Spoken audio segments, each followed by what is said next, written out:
আসসালামু আলাইকুম, সবাইকে স্বাগতম যারা বাংলাদেশ থেকে এবং বিভিন্ন জায়গা থেকে আজকে আমার এই লাইভ প্রোগ্রামটিতে জয়েন করছেন বা ভবিষ্যতে করবেন দেখবেন।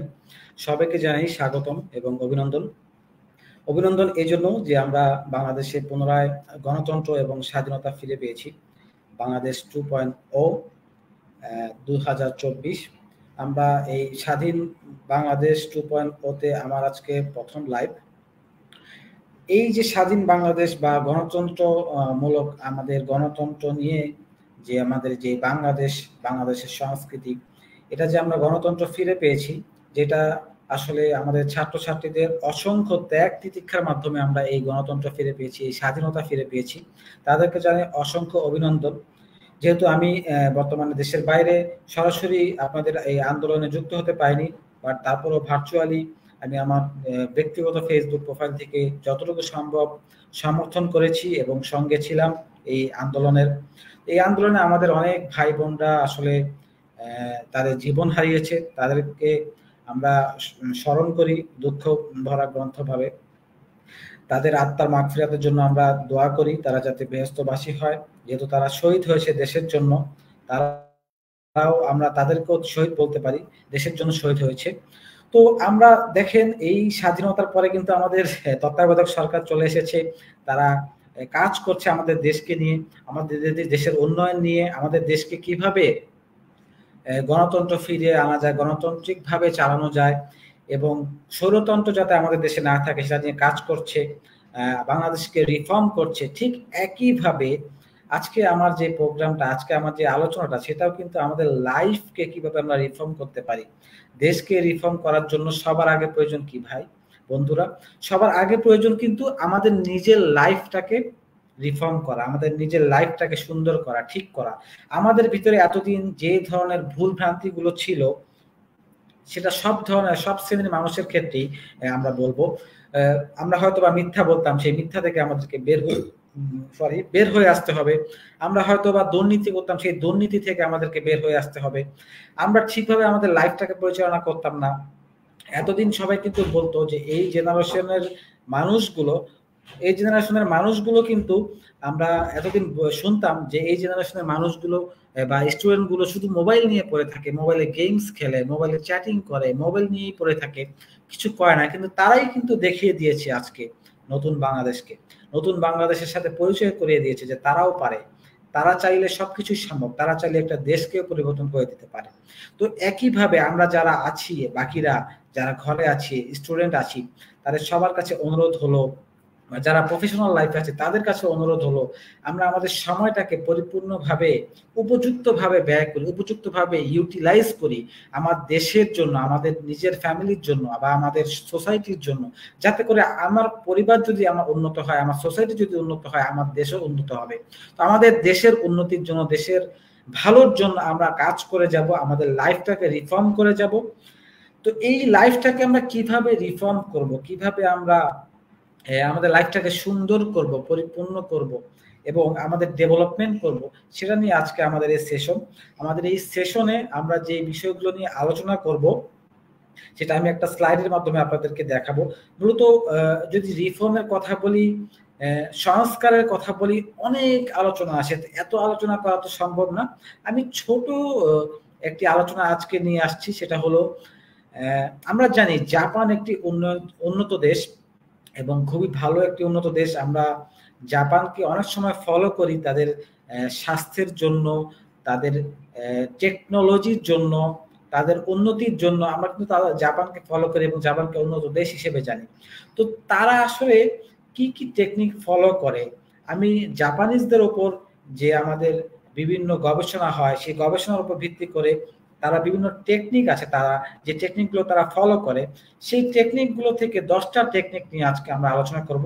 যে 10টা টেকনিক ফলো করলে আমরা আমাদের জীবনকে আরো সুন্দর করতে পারবো, আমরা আমাদের জীবনকে আরো উন্নত করতে পারবো এবং আমাদের লাইফটাকে রিফর্ম করে ঠিক ওই জিনিসগুলো যদি আমরা ফলো করি, আমাদের ব্যবসা হোক, জব হোক, আমাদের স্টাডি হোক, যে কোনো ক্ষেত্রে আমরা আমাদের লাইফটাকে আরো সুন্দর করতে পারবো এবং আমরা ডেভেলপমেন্ট আমাদের লাইফে আরো সুন্দরভাবে হবে এবং আমার ডেভেলপমেন্টের মাধ্যমে আমি আমার দেশটাকেও ডেভেলপ করতে পারবো। চলেন আমরা স্লাইডে চলে যাই। স্লাইডের মাধ্যমে আজকে আমরা আলোচনা করব। তো প্রথম স্লাইডে আপনারা আমার পরিচয় দেখতে পাচ্ছেন। আমি একজন সফট স্কিল ট্রেনার হিসেবে কাজ করি, মেন্টাল হেলথ কনসালটেন্ট হিসেবে কাজ করি। এছাড়া Bangladesh youth organisation for skill ডেভেলপমেন্টের ফাউন্ডার চেয়ারম্যান হিসেবে আমি আছি।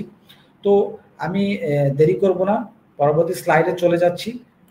যে স্লাইডের মাধ্যমে আমরা আসলে বললাম যে 10টি জাপানিজ টেকনিকের সাথে আজকে আমরা পরিচিত হব। 10 Japanese techniques to stay motivated and boost productivity. অর্থাৎ যেই 10টা টেকনিকের মাধ্যমে আমরা মোটিভেট থাকতে পারবো আমাদের যে কোনো কাজের ক্ষেত্রে এবং আমার প্রোডাক্টিভিটিটাকে বুস্ট করতে পারবো। নাম্বার 1 হলো ikigai. Ikigai is a Japanese term that blends two words, iki meaning to live and gai meaning reason, which translates to a reason to live. It's a concept that encourages people to discover what truly matters to them and to live a life filled with purpose and joy. অর্থাৎ আপনি আপনার লাইফটাকে পরিপূর্ণ purposeful করতে এবং আনন্দময় ভাবে জীবনযাপন করার ক্ষেত্রে আপনার জীবনের লাইফের পারপাসটা কি, ঠিক আছে? এখানে ইকিগাই বলতে এটাই বোঝাচ্ছে যে আপনার জীবনে বেঁচে থাকার জন্য আপনার রিজনটা কি, পারপাসটা কি, আপনি কিসের জন্য বেঁচে আছেন, কি কাজের জন্য, আপনার জীবনের পারপাসটা কি, সেটা আমরা বিভিন্ন ভাগে ভাগ করতে পারি। এখানে একটা চিত্র আছে যেটার মাধ্যমে আমরা দেখতে পাচ্ছি। ইকিগাই হতে পারে আপনার প্যাশন, এটা হতে পারে আপনার মিশন, এটা হতে পারে আপনার ভোকেশন আর প্রফেশন। অর্থাৎ আপনি কোন কাজের জন্য আপনি মনে করেন যে আপনি বেঁচে আছেন বা আপনার জীবনটা সার্থক হয়েছে, এই কাজের জন্য আপনি মনে করেন যে এই কাজটা আমাকে করতেই হবে, এটাই আমার জীবনের লক্ষ্য, এটাই আমার গোল। আপনার গোলটা কি আসলে? ওই পারপাসটাকে খুঁজে বের করা। সেটা আপনি হতে পারে আপনার প্রফেশনের মাধ্যমে, প্যাশনের মাধ্যমে বের করতে পারেন যে হোয়াট ইউ লাভ, আপনি কোন কাজটা করতে পছন্দ করেন, ভালোবাসেন কি করতে, এবং কোন কাজে আপনি বেশি দক্ষ, আপনি কোনটাতে সবচেয়ে বেশি ভালো, ওই কাজটা খুঁজে বের করা।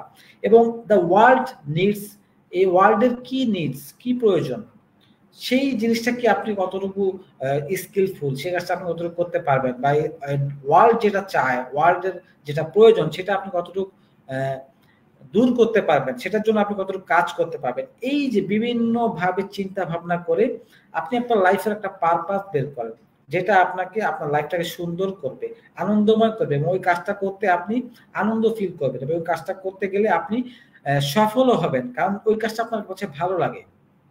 এটা হলো number 1 technique, ikigai, the purpose, reason of your life. Okay, number 2 হলো kaizen. Kaizen is a compound of two Japanese words that together translate as good change or improvement. Moreover, it means continuing improvement in personal, home, social, and working life. When applied to the workplace, Kaizen means ongoing improvement involving everyone, managers and workers alike. অর্থাৎ আপনি যদি কাইজেনের কথা বলেন, kaizen হলো এরকম একটা বিষয় যেটা হলো আপনাকে গুড চেঞ্জ বোঝায় বা ইমপ্রুভমেন্ট বোঝায়, কন্টিনিউয়াসলি আপনি ইমপ্রুভ করতে পারবেন, কন্টিনিউয়াসলি আপনি ইমপ্রুভমেন্টের ভিতর দিয়ে যাবেন, এরকম একটা পদ্ধতি, এটার নাম বলা হয়েছে কাইজেন। আপনি যদি চিত্র দিকে তাকান, এখানে 6 স্টেপ সাইকেল অফ কাইজেন, কাইজেনের সাইকেলের 6টা স্টেপ এখানে বলা হয়েছে। নাম্বার 1 হলো আইডেন্টিফাই প্রবলেমস, আপনি একটা প্রবলেম বের করেন যেটা আপনাকে সলিউশন বের করতে হবে। বা আমার লাইফের তো নানা ধরনের প্রবলেম আছে, বা আপনি যদি জব করেন সেই জবে নানা ধরনের প্রবলেম আছে, এই প্রবলেমটাকে আগে আইডেন্টিফাই করা। দেন হলো অ্যানালাইজ কারেন্ট প্রসেসেস, অর্থাৎ এই প্রবলেমটাকে সলভ করার জন্য কারেন্ট প্রসেসটা কি, কি প্রসেসের মাধ্যমে আমরা এই প্রবলেমটা সলভ করবো, ওইটাকে অ্যানালাইজ করা, অ্যানালাইজ করে সলিউশনের দিকে যাওয়া। দেন ক্রিয়েট সলিউশন, ঠিক আছে? অ্যানালাইজ করার পরে আপনি বেস্ট সলিউশনটা বের করবেন যে এইটা হলো আমার সলিউশন, এটা করলে এই প্রবলেমটা দূর হবে। দেন টেস্ট দ্য সলিউশন, এই সলিউশনটা আপনি টেস্ট করেন, প্রবলেমের সাথে আপনি অ্যানালাইজ করলেন, এবার সলিউশন বের করলেন, এবার এই সলিউশনটাকে টেস্ট করেন যে এটা কতটুকু পারফেক্ট। সলিউশনটা টেস্ট করার পরে হলো measure and analyse the results, অর্থাৎ আপনি যখন টেস্ট করলেন সলিউশন, একটা সলিউশন তো বের হলো, এবার এটাকে মেজার করেন, অ্যানালাইজ করেন রেজাল্টটাকে, কতটুকু ভালো হলো, কতটুকু মন্দ হলো, আরো কিভাবে ভালো করা যায়, সেটা একটা চিন্তা ভাবনা করেন। যদি মনে করেন ঠিক আছে এটাই পারফেক্ট, এটাই সর্বোচ্চ, তাহলে এটাকে স্ট্যান্ডার্ডাইজ করেন, এই সলিউশনটাকে স্ট্যান্ডার্ডাইজ করেন। আর যদি মনে করেন আরো ডেভেলপমেন্ট প্রয়োজন, তাহলে আরেকটু চিন্তা ভাবনা করে আরেকটু অ্যাডিশন করে ওটাকে স্ট্যান্ডার্ডাইজ করেন। এভাবে এই 6টা স্টেপের মাধ্যমে আপনি কিন্তু কাইজেনটাকে ফলো করতে পারেন, আপনি কন্টিনিউয়াস ইমপ্রুভমেন্টের ভিতরে যেতে পারেন।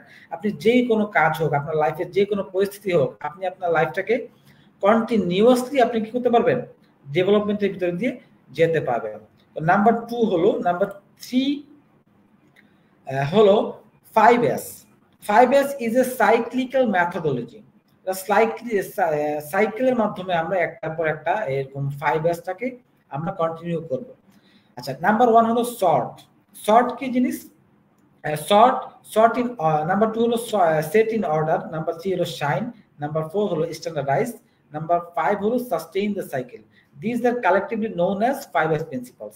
Applying these principles can help you create an environment that promotes productivity and continuous improvement. অর্থাৎ এই 5Sটাকেও আপনি ব্যবহার করলে আপনার কন্টিনিউয়াস ইমপ্রুভমেন্টটা হবে এবং আপনার প্রোডাক্টিভিটিটাও কি হবে, বাড়বে। ওকে, নাম্বার 1 যেটা বললাম, শর্ট করা মানে কি? Keep needed items and store or dispose the unneeded items। অর্থাৎ আপনার যে জিনিসগুলো, যে ফাইলগুলো, যে বিষয়গুলো যেগুলো প্রয়োজন সেগুলোকে আপনি রাখেন, বাকি অপ্রয়োজনীয় যা যা আছে সেগুলো কি করবেন, সেগুলো হয় আপনি স্টোর করবেন অথবা ডিসপোজ করে ফেলেন, নষ্ট করে ফেলে দেন। শর্ট করার পরে আপনি হলেন সেট ইন অর্ডার। নাম্বার 2 হলো সেট ইন অর্ডার, অর্থাৎ শর্ট করলেন যে এই জিনিসগুলো আপনার প্রয়োজন, এই জিনিসগুলোকে আপনি এবার সাজান, সুন্দরভাবে গোছান, সেট করেন ইন অর্ডার, যে বিভিন্ন ফাইলের মাধ্যমে হোক, বিভিন্ন ডেস্কের মাধ্যমে হোক, এক একটা এক এক জায়গায় সুন্দরভাবে সাজিয়ে রাখেন, যাতে করে যে কোনো প্রয়োজনে যে ফাইলটা আপনার প্রয়োজন হবে, যে জিনিসটা, যে বুকটা আপনার প্রয়োজন হবে, আপনি খুব অল্প সময়ের ভিতরে যাতে আপনি রিকানেক্ট করতে পারেন, যে হ্যাঁ, রিমাইন্ড করতে পারেন যে আমি ওই জায়গায় ওই ফাইলটা গুছিয়ে রেখেছিলাম। এবং যেহেতু আপনি ইন অর্ডার অনুযায়ী আপনি ওখানে গুছিয়ে রেখেছেন, আপনার খুঁজে পেতেও কি হবে, সহজ হবে। আমরা বিভিন্ন অফিসে বিভিন্ন ফাইল ম্যানেজমেন্ট আছে, ফাইল ম্যানেজমেন্ট সিস্টেম সিরিয়াল থাকে, নাম্বার 1 সিরিয়াল, নাম্বার 2 সিরিয়াল, এক এক সিরিয়ালে আমরা এক এক ফাইল রাখি এবং কোন সিরিয়ালে কি ফাইল রাখি ওটা একটা টাইটেল দেই আমরা, যাতে করে কি হলে আমরা ভবিষ্যতে ওই ফাইলগুলো খুঁজে বের করতে খুব সহজে এবং অল্প সময়ে খুঁজে বের করতে পারি। সেটাকেই বলা হয়েছে সেট ইন অর্ডার। সব তো ফাইলগুলোকে বা আপনি যে কোনো আপনার কাজকে এরকম সেট ইন অর্ডার করেন, সাজান। দেন হলো shine. Cleanliness is an important thing. অর্থাৎ আপনি প্রত্যেকটা লাইফের প্রত্যেকটা ক্ষেত্রে হোক, প্রফেশনাল ক্ষেত্রে হোক, এডুকেশনের ক্ষেত্রে হোক, বাসা বাড়ির ক্ষেত্রে হোক, সব জায়গায় আপনি একটু ক্লিন থাকার চেষ্টা করেন। দেখবেন আপনি যদি একটা ফাইল ব্যবহার করবেন, কাজ করবেন অফিসে, ওই ফাইলের ভিতরে যদি আপনি ময়লা দেখেন, আপনাকে কাজ করতে মন চাবে, আপনার ভিতরে অলসতা চলে আসবে। ঠিক বাসার ক্ষেত্রেও আপনি একটা বাসার গুরুত্বপূর্ণ জিনিস, আপনার প্রয়োজনীয় জিনিস, আপনি যখন দেখবেন যে ওই জিনিসটা ময়লা হয়ে আছে, ক্লিন নাই, তখন আপনার ওই জিনিসটা ধরতে মন চাবে না, ওইটা নিয়ে কাজ করতে মন চাবে না, তাহলে আপনি অলস হয়ে যাবেন, ওই কাজটা থেকে আপনি ঠিক মতো করতে পারবেন না। এই জন্য কি হবে, শাইন রাখতে হবে, ক্লিন রাখতে হবে প্রত্যেকটা জিনিসকে। নাম্বার 4 হলো স্ট্যান্ডার্ডাইজ। অর্থাৎ এই যে স্টেপগুলো ফলো করলেন, এটাকে একটা স্ট্যান্ডার্ড হিসেবে দাঁড় করান, পরিমাপ করেন যে এটাই হলো আমার বেস্ট স্ট্যান্ডার্ড, এটাকে এভাবেই ফলো করেন এবং এভাবেই কন্টিনিউ করতে থাকেন। এটাকে লাস্ট স্টেপ যেটাকে বলা হয়েছে সেটা হলো সাস্টেইন, অর্থাৎ অনগোয়িং ইমপ্রুভমেন্ট। অর্থাৎ আপনি যদি দেখেন এটাকে আপনি স্ট্যান্ডার্ড হিসেবে ফলো করছেন, এটাকে আপনি সুন্দরভাবে ফলো করতে থাকবেন, সাস্টেইন রাখবেন। এবং যদি দেখেন না এর ভিতরে আরেকটু ইমপ্রুভমেন্ট দরকার, ওটা অ্যানালাইজ করে আপনি আরেকটু ইমপ্রুভ করলেন, করার পরে ওটাকে আবার এরকম সাস্টেইন করতে থাকলেন, অর্থাৎ সাইক্লিক্যালি এটাকে ফলো করতে থাকলেন। এটাকেই বলা হয়েছে 5S।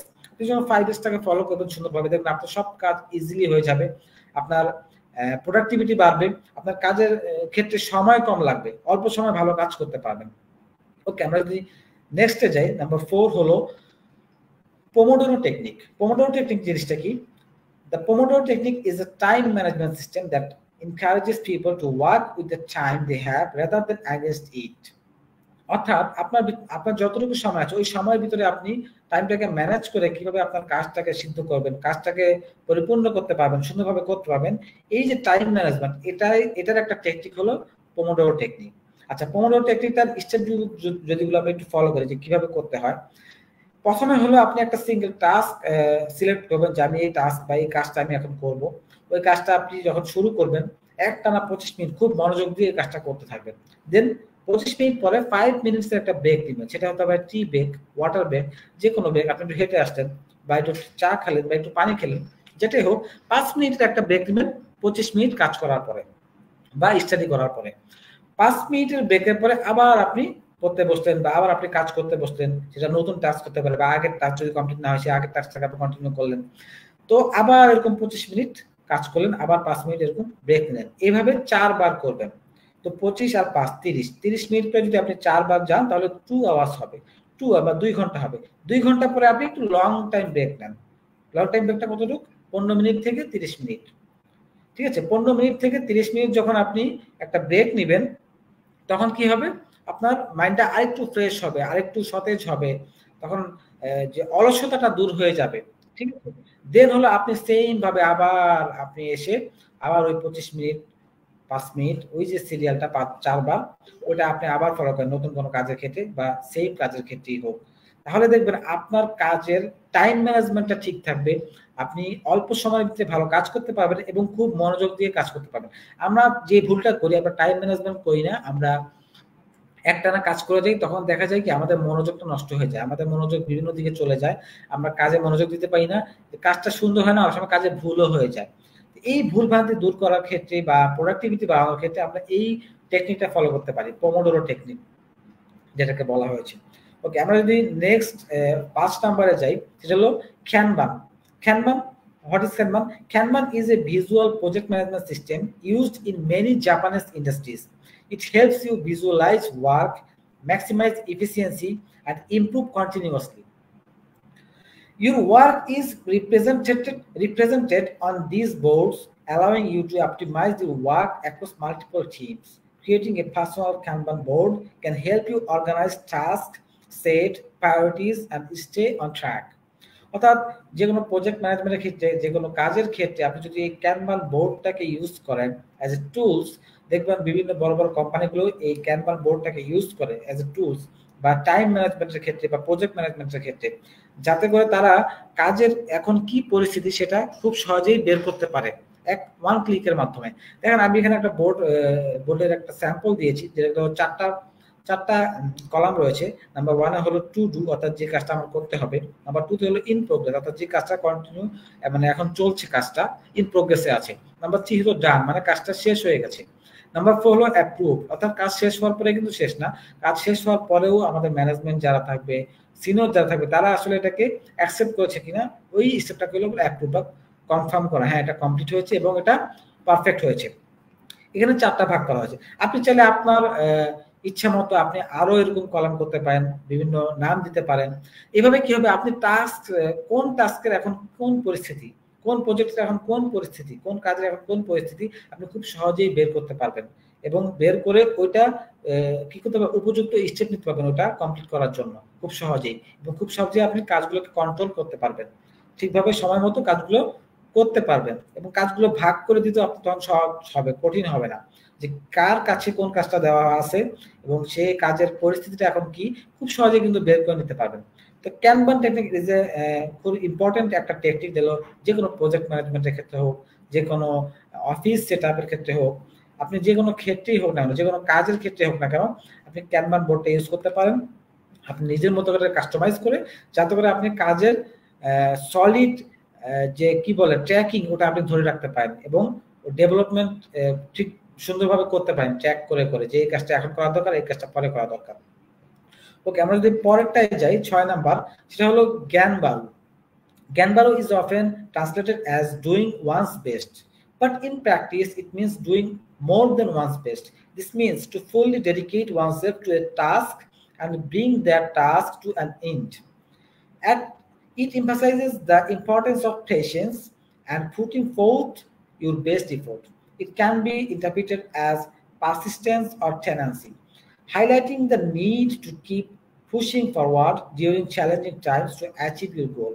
অর্থাৎ জ্ঞানবার হলো এরকম একটা বিষয়, জাপানিজ মনে করে যে হলো আপনি আপনার সর্বোচ্চ দিয়ে কোনো কিছু করা, কোনো একটা টাস্ক যখন আপনি করবেন, আপনি আপনার সর্বোচ্চ দিবেন, যতটুকু পসিবল সর্বোচ্চটা দিবেন এবং ওই কাজটা যখন শুরু করবেন ওইটা শেষ দেখে নেবেন। আমরা অনেক সময় বই না, আমি এটা শেষ দেখে নিব, ঠিক একইভাবে একটা কাজ শুরু করেন, ওই কাজের শেষ পর্যন্ত যাওয়া, শেষ না করা পর্যন্ত ওই মানে হাল না ছাড়া, শেষ আমি করবই, ওরকম একটা জেদ নিয়ে কাজটাকে করা। এটাকে বোঝাইছে জ্ঞানগুরু। আমরা যখন কোনো গোল অ্যাচিভ করার জন্য এটাকে ফলো করব যে আমাকে সর্বোচ্চ দিতে হবে এবং এটা অ্যাচিভ করতেই হবে, তখন যত চ্যালেঞ্জ আমার সামনে আসুক না কেন দেখবেন সবগুলো চ্যালেঞ্জ মাটি হয়ে যাবে এবং সহজে এই চ্যালেঞ্জগুলো দূর করে আমরা কি করতে পারবো, সহজেই আমরা এই চ্যালেঞ্জগুলো দূর করে সুন্দরভাবে কি করতে পারবো, আমরা গোলে পৌঁছাতে পারবো। ওকে, হলো জ্ঞানবাহু। নাম্বার 7 হলো ওয়াবি সাবি। The Japanese word wabi translates to less is more, and sabi means attentive melancholy. Wabi sabi encourages you to embrace the imperfections in life and encourage the beauty in simplicity. It states that perfection is impossible and unachievable.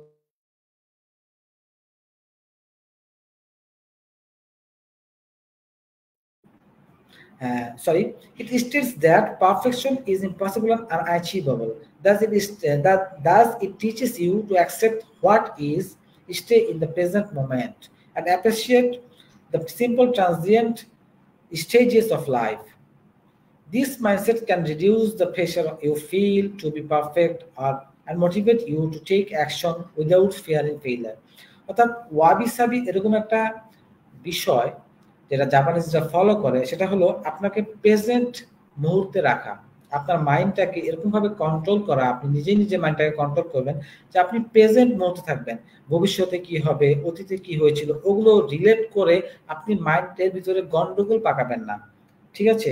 অধিক চিন্তা এনে কোনো কাজটাকে নষ্ট করবেন না, আপনি প্রেজেন্টে থাকবেন এবং যেমন আপনি আছেন ওটাকে আপনি অ্যাকসেপ্ট করে নেবেন। আপনার লাইফে যা হচ্ছে ওটাকে আপনি অ্যাকসেপ্ট করে নেবেন, আপনি অন্যের সাথে তুলনা করবেন না। আমরা অনেক সময় পারফেক্ট হতে চাই যে আমি পারফেক্ট না, সে তো পারফেক্ট। আসলে জীবনে কেউই পারফেক্ট না, প্রত্যেকটা মানুষের ভিতরে কোনো না কোনো খুঁত থাকে, কোনো কোনো দোষ থাকে, কোনো কোনো ভুল থাকে, কেউই কিন্তু পারফেক্ট না। তা আমরা এই পারফেক্ট হতে গিয়ে কি করি, আমরা ভুল করি, এই পারফেক্ট হতে গিয়ে আমরা আমাদের লাইফটাকে আরো নষ্ট করি। তো এখানে এটাই বোঝাচ্ছে যে পারফেক্ট না, আমরা যেমন আছি সেটাকে অ্যাকসেপ্ট করে নেওয়া, এবং perfect is an impossible and unachievable. Perfection এটা অ্যাচিভ করা পসিবল না, এটাকেই মেনে নেওয়া এবং যতটুকু আছে ওটাতেই সন্তুষ্ট থাকা, ঠিক আছে? এবং আমাদের প্রত্যেকটা লাইফে দেখবেন প্রত্যেকটা স্টেজে, ধরেন আপনি এখন একটা আপনার জ্ঞান একরকম, আপনার বুঝ একরকম, আপনার স্কিল একরকম, আবার দেখা যায় অতীতে কিন্তু এরকম ছিল না, আবার ভবিষ্যতেও কি এরকম জ্ঞান স্কিল থাকবে না, আরেকটু বাড়বে হয়তো বা, ঠিক আছে না? তো এই যে ট্রানজিয়েন্ট অফ লাইফ বা লাইফের বিভিন্ন মুহূর্তে বিভিন্ন সময়ে যে বিভিন্ন ধরনের পরিস্থিতি, বা আপনি ধরেন এখন আপনার ফ্যামিলি আছে, ভবিষ্যতে আপনার ফ্যামিলি কেউ থাকলো না, হতে পারে আপনার বয়স যখন বেড়ে যাবে আপনার বাবা মা মারা যাবে, কেউ তো জীবনে থাকবে না, দুনিয়াতে সারা জীবন থাকবে না, মরতে হবে। তো ধরেন এই যে ট্রানজিয়েন্ট অফ লাইফ, এখানে ভেঙে না পড়া, এগুলাকে অ্যাকসেপ্ট করে নেওয়া যে এটাই আসলে লাইফ, লাইফটা এরকমই, লাইফটা যেমন তেমনই আপনি অ্যাকসেপ্ট করে নিতে যদি পারেন, আপনার মাইন্ডসেটটা যদি এরকম রাখতে পারেন, তাহলে দেখবেন আপনার যে কোনো কাজ ইজিলি করতে পারবেন এবং খুব সহজেই আপনি বর্তমানকে অ্যাকসেপ্ট করে নিতে পারবেন এবং যে কোনো কাজ আপনি খুব সুন্দরভাবে কমপ্লিট করতে পারবেন। এটাই বুঝেছে ওয়াবি সাবির মাধ্যমে। ওকে, এবং যেটা আরেকটু কথা হলো যে ওয়াবি সাবির ভিতরে যে আপনি তখন ফেল করার যে ভয়টা, কোনো কিছু শুরু করার ক্ষেত্রে আমরা সময় ভয় পাই যে ফেল করবো কিনা, আমি এই সফলভাবে করতে পারবো কিনা, তখন এই ভয়টা দূর হয়ে যাবে। যখন এই ভয়টা দূর হয়ে যাবে তখন কিন্তু আপনি কাজটা আপনার জন্য করা সহজও হয়ে যাবে, কারণ মানুষ ভয়ের কারণে কিন্তু ভুল বেশি করে। ওকে, আমরা নাম্বার 8-এ চলে আসছি। নাম্বার 8 হলো শিনরিন ইয়োকু বা ফরেস্ট বাথিং। শিনরিন ইয়োকুকে ফরেস্ট বাথিং হিসেবেও আমরা জানি। It is a practice or process of therapeutic relaxation where one spends time in a forest or natural atmosphere, focusing on sensory engagement to connect with nature, the simple method of being calm and quiet in the natural setting. Observing nature around you whilst breathing deeply can refresh your mind, release your stress, and boost your energy level and well-being in a natural way. অর্থাৎ forest bathing বলতে শিনরিন ইয়োকু বলতে বোঝায় forest bathing. আর forest bathing বলতে কি বোঝায় যে ফরেস্টে গিয়ে গোসল করা, না, এরকম কিছু না।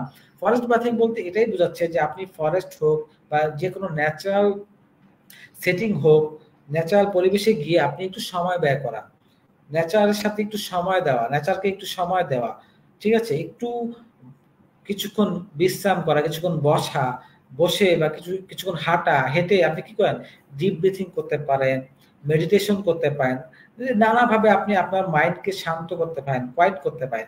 এই যে একটা দেখবেন আপনি তখন রিফ্রেশ হয়ে গেলেন। আপনি যখন ডিপ ব্রিথিং করবেন, মেডিটেশন করবেন, আপনার দেখবেন মাইন্ড রিফ্রেশ হয়ে যাবে এবং যত স্ট্রেস আছে স্ট্রেসটা দূর হয়ে যাবে এবং আপনার এনার্জি লেভেল দেখবেন বেড়ে যাবে এবং আপনার শারীরিক এবং মানসিক সুস্থতাও বেড়ে যাবে। এইভাবে আপনারা এটা ফলো করতে পারেন। এটা খুব ভালো একটা মাধ্যম যারা জাপানিজরা ফলো করে। আপনারাও চাইলে কিছুদিন পর পর এরকম সপ্তাহে একদিন বা মাসে দুবার বা মাসে একবার এরকম ফরেস্ট বাথিং করতে পারেন, যার মাধ্যমে আপনি মাইন্ডটা ফ্রেশ হবে, আপনার এনার্জি লেভেলটা বৃদ্ধি পাবে এবং আপনার প্রোডাক্টিভিটি বেড়ে যাবে। ওকে, নাম্বার 9 হলো shoshin. Shoshin is a concept from Zen Buddhism meaning beginner's mind or beginner's attitude. This concept encourages you to approach life with an open, receptive, and childlike mindset without worrying about perfection or being right. By cultivating a beginner's mind, you can gain deeper insights, remain receptive to learning, and approach challenges with fresh perspectives. অর্থাৎ শৌখিন বলতে এখানে বোঝাচ্ছে যে আমরা বাচ্চা দেখি না, বাচ্চাদের মাইন্ডটা কিরকম, বাচ্চাদের মাইন্ড বা বিগিনার্স অ্যাটিটিউড বা বিগিনার্স মাইন্ড। অর্থাৎ বাচ্চারা যখন দেখবেন আসে, তারা নতুন নতুন জিনিস শিখতে চায়, শিখতে পছন্দ করে। আপনি যখন কোনো কিছু বলছেন, কিছু শিখাচ্ছেন, তারা মনোযোগ দিয়ে শুনে শিখতে চায়, নতুন কিছুর প্রতি আগ্রহ তাদের বেশি থাকে। এই আগ্রহের কারণে দেখবেন তারা খুব ভালোভাবে শিখতে পারে। যার আগ্রহ যত বেশি সে তত বেশি শিখতে পারে। আমরা যদি আমাদের মাইন্ডটাকে বিগিনার্স মাইন্ড রাখি প্রত্যেকটা স্টেজে, যে হ্যাঁ আমি তো কিছুই পাই না, এটা শুরু থেকে আমি শিখবো। আপনি যখন শুরু থেকে শিখতে যাবেন, সবকিছু জানতে চাবেন, দেখবেন আপনি ডিপ নলেজ আরো বেড়ে যাবে।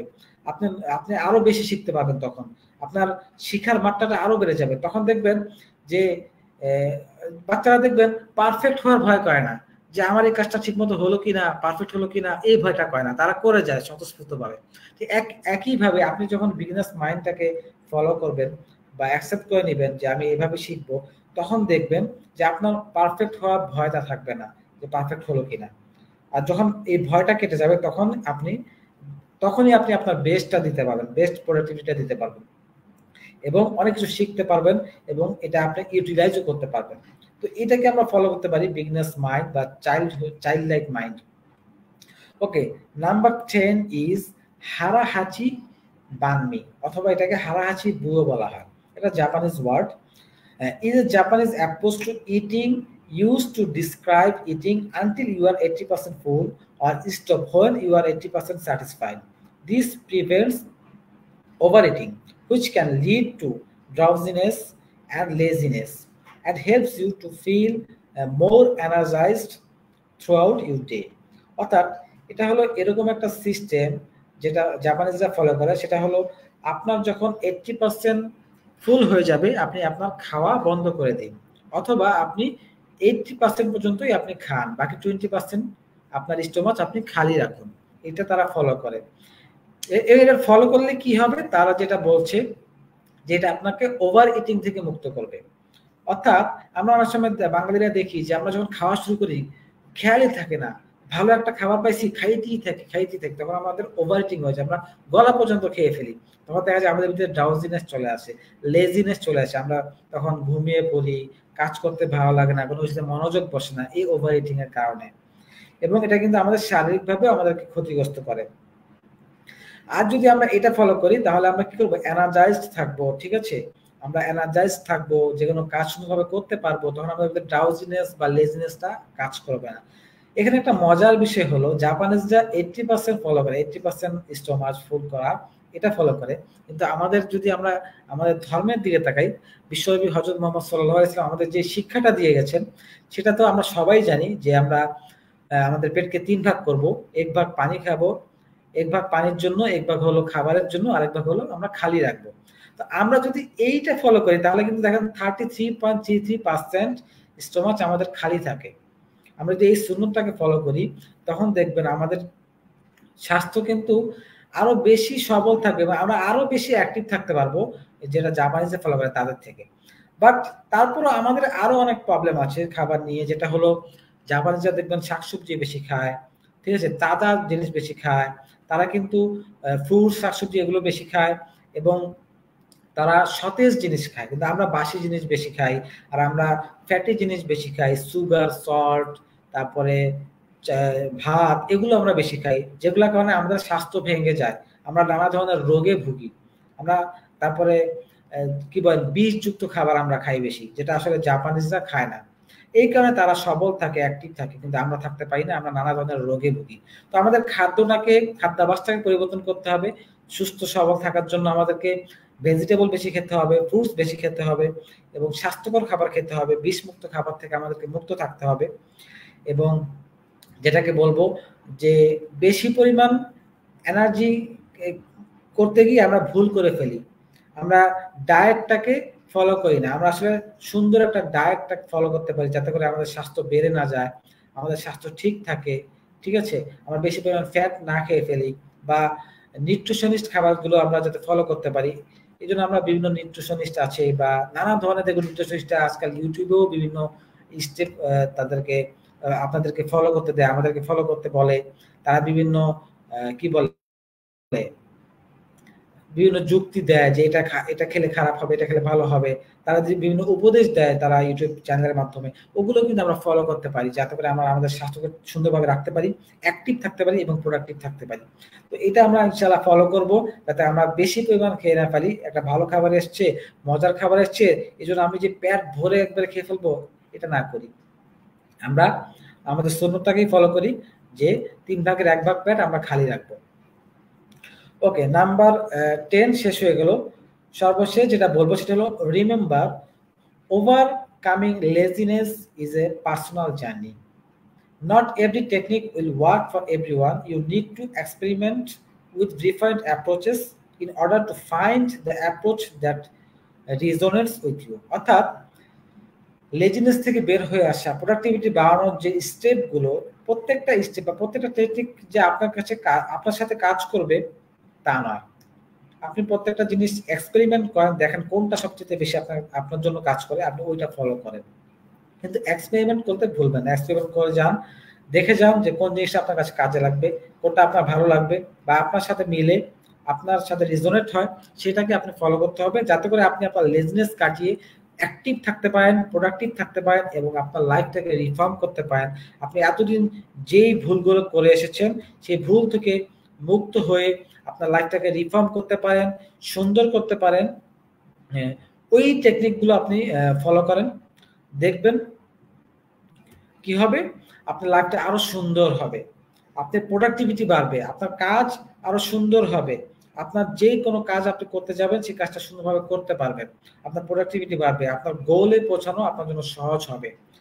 এভাবে আমরা আমাদের লাইফটাকে রিফর্ম করতে পারি, সুন্দর করতে পারি, যাতে করে আমরা ভবিষ্যতে এই ধরনের যে আমরা এতদিন ভুল করে আসছিলাম, আমাদের লাইফকে এলোমেলো চালিয়েছিলাম, সেটা থেকে বের হয়ে আসতে পারি, সুন্দর করতে পারি। আমরা ইয়ুথরা যে শুধু মোবাইল নিয়ে পড়ে থাকি এটা নয়, আমরা এটা দেশকে দেখিয়ে দিয়েছি, আবারও যাতে দেখিয়ে দিতে পারি যে শুধু স্বাধীনতা নয়, আমরা দেশের স্বাধীনতা রক্ষাও করতে পারি, সে দেশের ডেভেলপমেন্টে আমরা আমাদের ভূমিকা রাখতে পারি, সেটা যাতে আমরা দেখিয়ে দিতে পারি, আমাদের লাইফটাকে রিফর্ম করে সুন্দর করে, এবং উন্নয়নের কাজে আমরা আমাদের অবদান রাখতে পারি, আমাদের দেশ উন্নত করতে পারি, আমরা আমাদের নিজেদের উন্নত করতে পারি। সেটা আমাদের থাকবে আজকের এই সেশনের মূল ভাষ্য, এবং এই অঙ্গীকার নিয়ে আমরা ইনশাআল্লাহ এগিয়ে যাব, এই জিনিসগুলোকে ফলো করব, এবং আরো ভালো ভালো স্টেপগুলো যেগুলো আছে আমরা বিভিন্ন মাধ্যমে আমরা জানতে পারি, শিখতে পারি, ওগুলো আমরা ফলো করব। আমরা অন্যায়, অবিচার, অত্যাচার, দুর্নীতি, মিথ্যা, এগুলো থেকে আমরা কি করতে পারি, মুক্ত হয়ে আসতে পারি, ওগুলো আমরা ফলো করব, এবং মুক্ত হয়ে এসে সুন্দর একটা জীবন যাপন করব। এটাই আমাদের কাম্য এবং এটাই ভাষ্য। ধন্যবাদ সবাইকে এতক্ষণ ধরে আমার এই ভিডিওটা দেখার জন্য বা এই সেশনটাকে যুক্ত হওয়ার জন্য। আশা করি ভবিষ্যতে আমরা যখন আরো সেশন করবো সেগুলোতে যুক্ত হবেন, আমাদেরকে সাপোর্ট করবেন, এবং যারা যারা এই লাইভটা দেখেছেন সবাই কমেন্ট করবেন, কমেন্ট করে জানাবেন যে আপনারা এই লাইভটা থেকে আপনারা উপকৃত হয়েছেন কিনা, এবং ভবিষ্যতে এরকম আরো বিভিন্ন শিক্ষণীয় লাইভ চান কিনা সেটা আমাদেরকে জানাবেন। সবাইকে অসংখ্য ধন্যবাদ। আজকে আমি এ পর্যন্তই আমার এই আলোচনা, এবং আজকে এখানে বিদায় নিতে চাচ্ছি। সবাই ভালো থাকবেন, দোয়া করবেন, এবং আমরা আমাদের দেশকে উন্নয়নশীল দেশ হিসেবে আছে, আমরা আমাদের দেশকে উন্নত করতে পারি, সেজন্য আমরা উন্নতির শিখরে নিয়ে যেতে পারি, সেজন্য আমরা যাতে আমাদের ভূমিকা রাখতে পারি, সেটাই আমাদের প্রচেষ্টা থাকবে। ধন্যবাদ সবাইকে। আল্লাহ হাফেজ, আবার দেখা হবে।